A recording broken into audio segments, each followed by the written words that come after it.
Hey guys, welcome back to Trekyards. I'm Captain And Foley. I'm Chronicle Hawkins, and what, we're 10 through? 10 of 13, Stuart? Almost there. Yeah, but this was the conclusion to a two-parter, and yeah, Terra Firma Part 2. What did you think of this episode, Samuel? Oh, we're flipping it, we're mirroring what we normally do. I see the logic. Just like their title sequence, which I smiled at and then realised that wasn't that much effort. But hey, at least they At did least, they did something. They should at have done least a the bit more. words weren't. At least the words weren't upside down. It could have been lazier. So credit for them for doing something, but but as we know, the Intimate Darkler thing was because the team thought they should and did it like in their own time for their own money. So anyway, nice touch. No, it's a pretty good episode. It wasn't as good as part one, but because they're focused on odd than things I didn't say think they're going to focus on.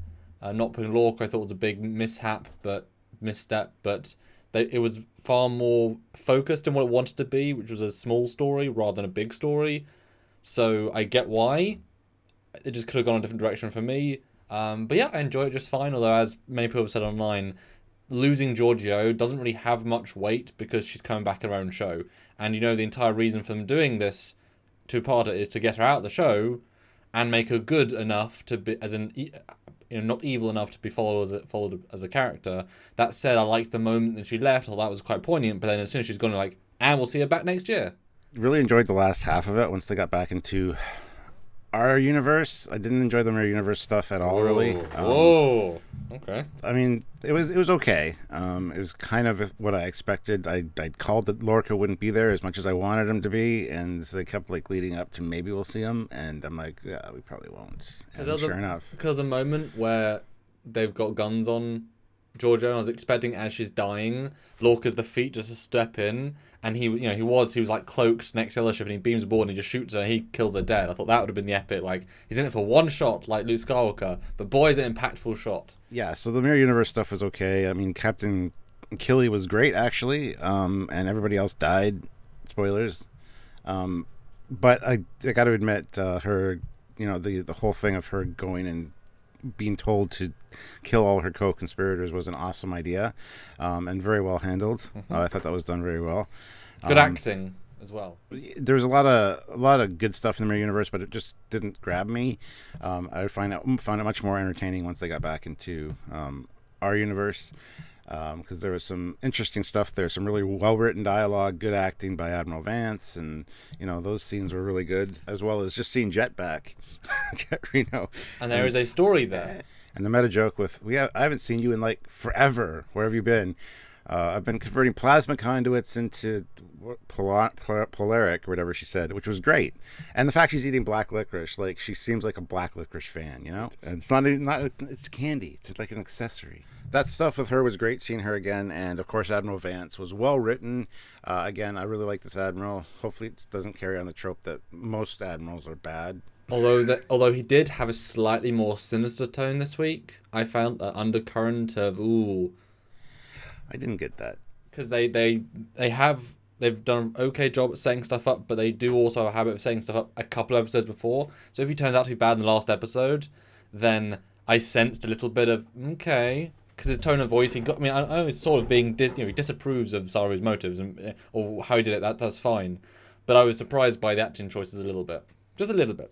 And then, of course, the biggest reveal, the Guardian of Forever, which was, I think, fantastically played. It is the Guardian, not a Guardian, because it does explain how people tried to use it in their temporal wars to try and kill people, so it had to move and relocate far from its original position, which I'm glad they explained that at least. I thought that was very well handled and done very well. It gave me a little bit of goosebumps when I heard, I am the Guardian of Forever. And just the reimagined look of it. It still looks exactly like it should, but it's got the updated special effects. And we will do a side by side. Do not worry. I've already made the graphics, as I'm sure you thought I would have.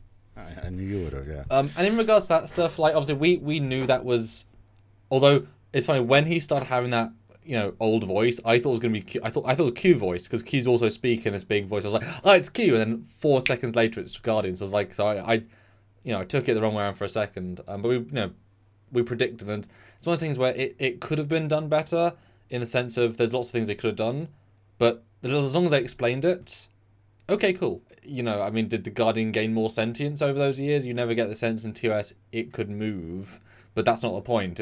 Whatever. I mean, it's you know what I mean. It's close enough to be interesting, and they definitely pay. And in terms of visual updates, it's pretty damn close. So I give them credit, although it is bigger. I'm sure we'll do a video talking about that specifically because I have a few thoughts about just the Guardian in general. Total, I mean, it was a good episode, good follow-up for the last one, but definitely could have been 2 episodes. Just cut the Mirror Universe stuff out. That's 1 episode. Cut the other stuff up, put it together. That's another episode. Just more fun this way. It is. But, yeah, I mean, the Mirror Universe stuff was all right. It kind of let me down a little bit, and I don't know why. Yeah, why? Can you try and put any fingers on why? Because I thought it was pretty interesting. Well, the fact we didn't see Lorca was one main thing. Like, I would have, even if he was in it for 10 minutes, would have been fine. Plus, I mean, we got another shuttle. We got the Class A shuttle, so we didn't get another Discovery shuttle. They actually decided to design a new shuttle for this era. Well, how cool would it have been if that guy had been Lorca and, like, he had a holographic filter on his body? Because we saw a few instances of, well, very intentionally, of better tech in the Mirror Universe. The absolute Warp 9-ness, which we got them explicitly saying, we never go to warp 4, 5, 6, 7, whatever in Discovery ever. So that was already quite a unique thing. And then we got force fields you can walk in and out of if you've got clearance. That's brand new tech. I mean, I can see Mirror, they highlight all their weapons and whatever tech, so I'm absolutely fine with that. It was quite cool.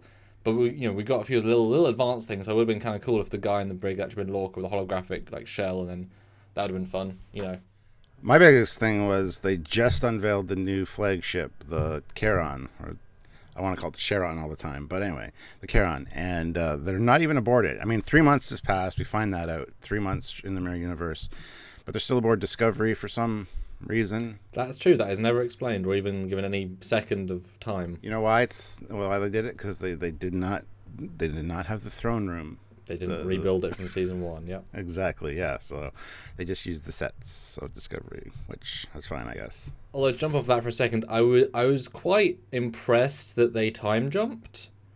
That I mean, we sort of called they'd have to, although it both is effective because you get this vibe of, well, she is really living it. It isn't just a 10-second jaunt, but because it's all in the same sets.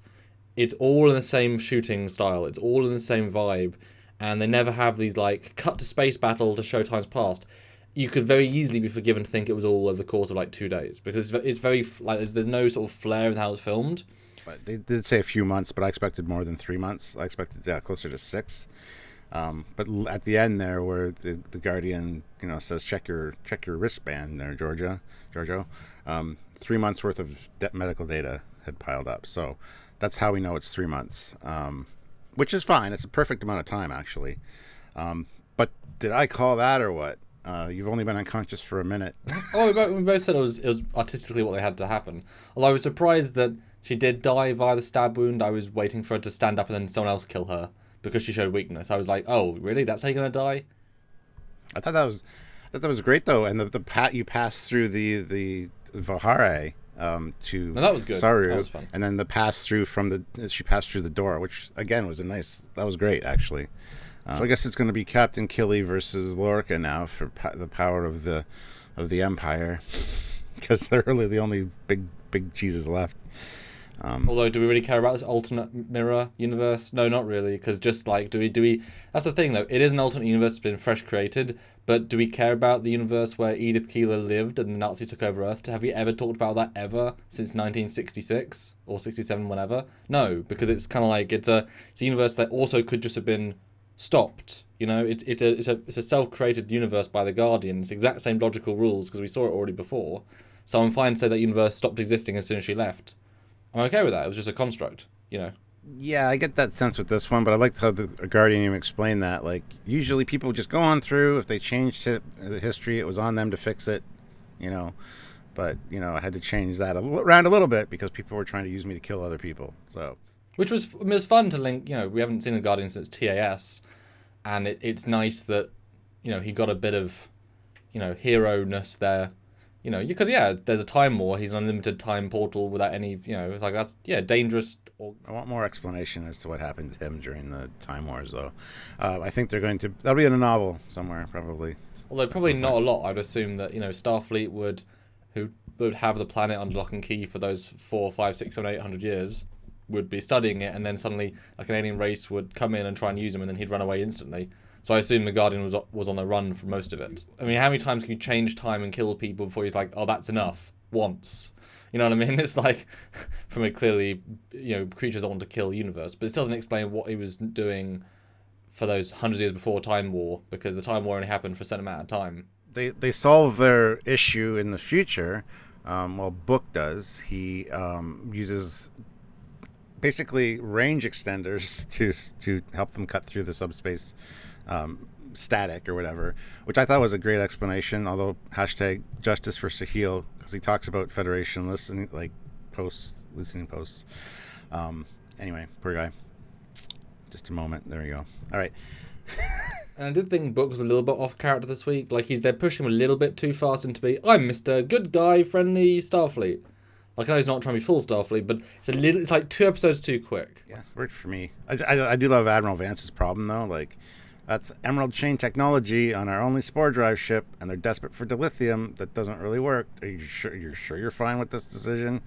Well, I installed it in my ship 2 years ago. So I think it still could lead to problems, and kind of they've foreshadowed that a little bit, that it might lead to the Emerald Chain or Osira getting a backdoor into the Discovery systems. But it's such a small piece of tech. It's like saying that every phaser conduit, every hollow matrix on every Emerald Chain ship has viruses in it.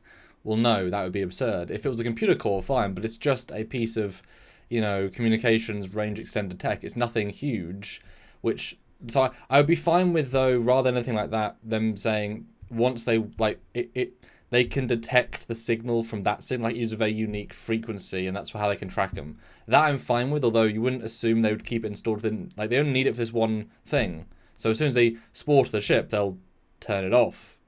So, Vance was more a case of, well, it's just the symbolic, I don't want to use the enemy's tech, because in reality, it's probably fine, and it'd be hard to argue it's not fine, really.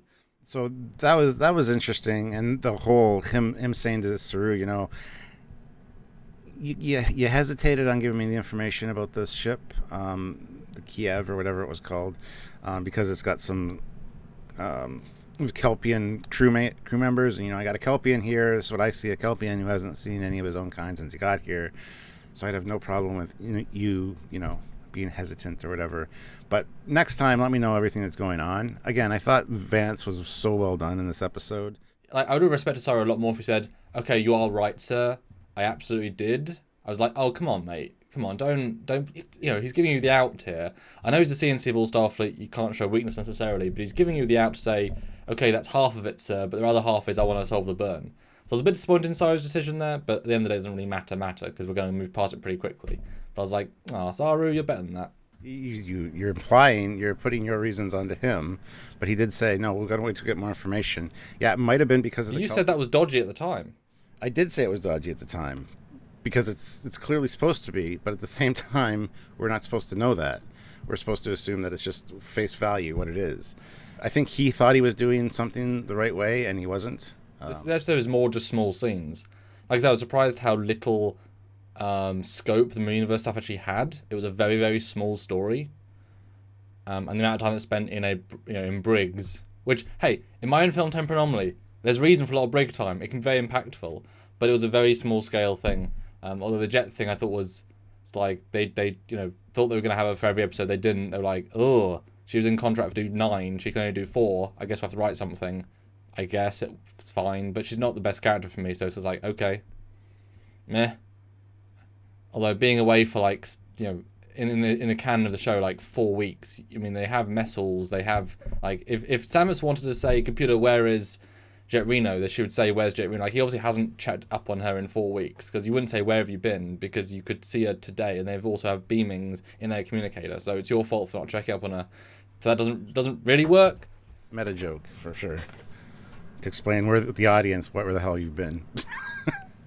The only issue I really had with this episode was the fact that Georgiou went through the Guardian of Forever with future tech, because she had that phaser that she attached to her arm. Unless the Guardian decided to deactivate all that stuff on the way through, but I mean, he didn't deactivate the communicators or anything. or the phaser. But he's got consciousness, so I assume that would just be part of it. Because he knew all those would be back, like, you know, TOS, he knew those guys would come back. You know, Giorgio's a one-way trip, so I don't have a problem for a second. Yeah, but McCoy killed a guy in the past with the phaser. Just seems a little odd that the Guardian would let that happen. There's no explanation whether that tech went through with her or not, which I thought was a little bit shady. But they didn't think about that, and because you don't remember as an audience that she has a weapon, because it's, like you said, it's in an armband that we can't even see. Like, there's no sort of mental sense. It would have been, you're right, it would have been nice if she had a comm badge and gave the comm badge symbolically over. Although she wasn't in Starfleet, so she didn't have a comm badge. Yeah. But it was a nice scene, though. And I did actually buy, because I know we talked about how characters are rebooted this season dramatically, but I did genuinely buy the sudden tone shift to her being much nicer in that last scene. Because, yeah, she had lived, you know, it wasn't, I think it's more like, rather than Giorgio's getting nicer, she was facing off against people who were harsher, and they were kind of like, to imagine two rocks, if you rub them against each other, they get duller, and she was getting, you know, she was just seeing herself like, oh my god, these people, for so many months. That said, though, she was still fully committed to being Mirror, so you would assume that when she went back to Mirror Universe, she would get more vicious, because she's back in the world, so she's got more vicious for 3 months, and then comes back, why is she now more good, given she just had to live more evil for 3 months? So it's a bit, because if it really happened, then it's really have changed her both ways. There's a discussion to be had there for sure, because I could see, you know, her resigned to the fact that, yes, she's back there. She still acts like the Emperor, though. Like, she has Michael kill all these people. Like, she's not being good, per se. Exactly. Yeah, that was as cold-blooded. I mean, killing Detmer in front of them was as cold-blooded as you can possibly, which is a great, brilliant moment, really satisfying. But then to realize that you're back and it was all just a test, and she even thought she failed the test, and the Guardian's like, no, you didn't. You tried. You saved a Kelpian who will help a lot of other people. You did a lot of good. You tried for peace. Although you say that, but honestly, he'll get killed at some point because everyone has Kelpians except you. Well, the Guardian knows what happens, though, or would have happened. So he said, yeah, he goes on to kill up a lot more people. So yeah. Then we're assuming that ultimately does continue, is valid, and he has knowledge of that entire future. Anything is possible with the Guardian. Oh, so. Sure. Well, I did genuinely laugh out loud when the two Kelpians came in with the phaser rifles, because it was hilarious. They were so unwieldy, it looked so inelegant. It was so comical. They were really awkwardly holding them. It was embarrassing. I laughed out loud. Same with the title sequence. I laughed out loud. I was like, ah, you know this. Just how stupid it was. Which is good. I like laughing out loud. But those Kelpians gonna get killed because no one likes Kelpians. That's the whole point. She didn't change the culture. That's the problem. Everybody likes Kelpian. That's the problem. Ganglia. Yes. And I did like the scene with how he did it. It's like, had a craving for Kelpians. Well, took it off the menu. They're high in cholesterol and stringy. Isn't that right? That's funny. That's right, Emperor.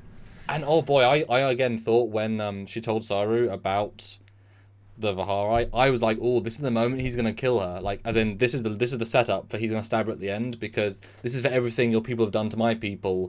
Classic Mirror. So I was like, oh, that's your kindness has evoked your end. So I was kind of surprised he saved it at the end. I mean, it works as well. I was just like, oh, that's a good setup to why, because I thought that was a really unusual scene. But that's kind of this scene that stands out as being, no, she is good. In a private space with a less vicious being, she genuinely saved. For the end of our review, we might as well talk about the end of the episode, and that was the toast to Giorgio.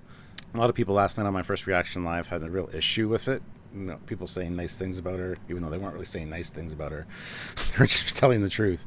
I had no issue with the toast scene. I think everybody was, exactly on point.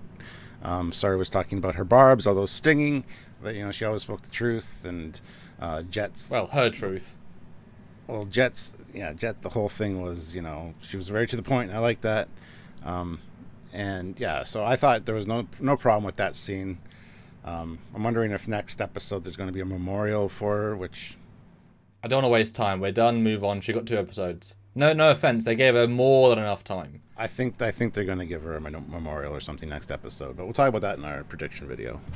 But I was fine with the scene. I mean, it's as with anything. At a funeral, you're not there for the dead. You're there for the living. You're there to make them grieve better and move on easier. So you say nicer things, and then because you always look for the best of the person. So they're all being... Because I did like the fact that Burnham did not tell anybody she lived. Everyone thinks she died, which means the book is now closed for everyone except her and Sorrow to some extent, but she's obviously unclear. So I liked that. So genuine, they think she's dead, hence why it's all about, yes, she was great, but now she's dead. You know, she wasn't really great, but she's dead, so I'll be nice. And also it's for Burnham, because Burnham's most close. Yes, it was mostly for Burnham. We're going to support her, because she must be really dealing with this badly, especially like Detmer knows how close she was to the original Giorgio, etc. So it was more just you say nicer things at funerals. Like, anyone truly liking her is unrealistic, given how she's always nasty to everybody. And she's also away for most of season 2, so they only knew her a little bit. Like, so it's not particularly. But that's the thing, it's not really about the characters or about them. It's about we're saying goodbye to the actress who we've loved working with for 3 years. That's what that scene is. And let them have it, let them enjoy it, move on. You know, and that's okay. That's fine. Good. I'm glad you didn't have a problem with that last scene. Cool. I mean, like I say, it didn't hit me in any particular way because we know she's going back, but it wasn't. No, it was not for us. It's for the cast and crew and those that really love the show, like really love the show. And that's the last thing we should probably talk about real quick is just the fact that the Guardian sent her to a place where the universes were closer together, which is anywhere from Enterprise to DS9, because that's where the most crossovers happened. And at least 200 years after, if you want to be kind of like they're starting to, but not Terra. He didn't send her back to the mirror universe. But we never thought she would. He would. No, absolutely. Well, she thought he would. I'm not going back there. Yeah. Which was nice. I like that she just jumped out. I don't want to go back there. That was a lovely, like, there's little moments of good. So, you know, a lot of people were confused about where she got sent back to or whatever. Well, yeah, you're meant to be. But yeah, he lined her up with her time, is what he said, because, you know, I'm not going to send you to your universe, which would solve your problem too. I'm going to send you back to your time, which is close to your universe, which means you'll still be fine. So I thought that was well handled. Honestly, I think they've done that in a way. I mean, they haven't started filming the show, and things can change. They're not going to tell us in the show, we sent you back to 2267, and then suddenly the showrunner's like, I'm a different showrunner. I'd rather than be this point in the timeline. Oh no, now we're stuck like Brian Fuller made everyone stuck in season 1, etc. So like, I wouldn't be surprised, honestly, if we get a situation with Giorgio that ends up being like Wrath of Khan era or something, like changing the paradigm again to actually get a new show. Because hell no, I don't want it to be Discovery era. I mean, let's not continue to butcher that. I can see her being a guest star and showing up in Strange New Worlds and stuff before the show starts, like as a lead into Section 31 show. I'm hoping it's going to be post TOS. Like I said, I think Movie would be the strongest for her, because then you've got the Cold War, the Klingon, the Star Trek 6. You've got all that nice stuff which we even saw in Star Trek 6. You can she would look good in the uniform. The sets are more movie-like, so you can get away with it. It'd allow them to do more eras. Hopefully they wouldn't. They're getting better, but not butchering our stuff. Like the Guardian is a fine visual update. Mm-hmm. Fine. Perfect. You know, could have been better, but that's not the point. It's fine. Like, it works. Good job. So, you know, do Wrath of Khan or just not Discovery. Just don't. I think because it was so vague, it's clearly not the day she left or the week she left. It's not that year. But she can't go before, because then there'd be 2 Giorgios. Like, it has to be after Giorgio's death. Or right at the moment of Giorgio's death. Or in a different part of the quadrant. I mean, well, in the context of we don't know. We know there's a Section 31 show, but if we didn't know, then she could be sent to the Delta Quadrant in, 2021-10. Yeah. But yeah, that is a good point. Yeah. 2 Giorgios. Anyway, that's our discussion on this episode, guys. Anything you want to talk about specifically, put in the comment section, or just join us for a live later today, like I said, at 4 p.m. Eastern Standard Time. There will be a lot to talk about, and we look forward and love talking to you guys all the time during those lives, because it is very interactive, and we've got a great community, so we look forward to those all the time. So make sure you're subscribed to the channel, hit that like button, click the notification bell icon so you get notified when we do lives and uploads like this. This was not live, guys. If you haven't hit like now. And join us for the actual live. I'll try to maybe be in the chat answering your questions, but we'll see. Depends on timing. And speaking of the live later on, this is the time of my day. I get to do it all to myself, but I have to share later on tonight. So, you want to talk to him, and I'm just sort of there. So join in. It's a scene-by-scene breakdown, and often shot-by-shot, depending on what we do. A lot of good stuff, a lot of stuff to talk about, a lot of little moments, as always, these shows. This is our general spoiler-filled edited review. We take stuff out, we work it out, but that is everything. So do tune in. Super chat if you can. That is absolutely essential. You can put your comments and thoughts directly to us and help us have those great tangents that we love, because this is, we obviously have certain things, we're forgetting other things, but you guys can just like, vroom, wow, left turn, brilliant. Like yesterday we had one of the best theories, or it's like, oh my god, that's a good theory, because of super chat, etc. And of course, PayPal, Patreon, all those great things, and just keep joining into all of our small videos throughout the week, because we're going to be quite a few. Tune in, have fun, and we will see you soon. That's right. So until then, guys, I'm Captain Foley. And I am Connor Combs. Bye, guys. See ya.